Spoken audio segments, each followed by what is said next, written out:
ఏంటి ఉల్లిపాయలు చూపిస్తున్నాను అనుకుంటున్నారా? ఈ వేసవి కాలంలో శరీర ఉష్ణోగ్రతని చల్లబరిచి ఈ వేడి గాలి నుంచి వడదెబ్బ తగలకుండా ఉండాలి అంటే ఈ ఒక హెల్తీ రెసిపీని మీకు చూపిస్తున్నాను చూడండి. మెంతులు, ఉల్లిపాయలు మెయిన్ ఇంగ్రీడియంట్స్ ఈ రెసిపీకి. 4 టేబుల్ స్పూన్ల ఆయిల్ వేసుకొని ఆయిల్ హీట్ అయిన తర్వాత మెంతులు 1 టేబుల్ స్పూన్ వేసుకోవాలి.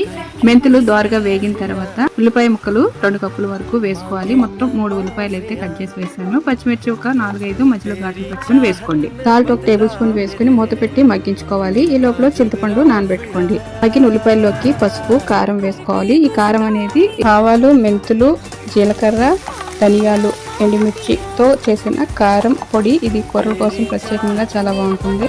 ఉల్లిపాయలో ఫైబర్ ఎక్కువగా ఉండడం వల్ల డైజెషన్ తేలిగ్గా జరుగుతుంది. సి విటమిన్ ఉండడం వల్ల రోగనిరోధక శక్తిని పెంచి దగ్గు, జలుబు, అలర్జీల నుంచి నివారిస్తుంది. మగ్గిన ఉల్లిపాయల్లోకి చింతపండు రసం అయితే వేసుకోవాలి. అలాగే తగినంత వాటర్ కూడా వేసుకోండి. ఈ ఉల్లిపాయ ముక్కలు ములిగే వరకు నీరైతే వేసుకోండి, సరిపోతుంది.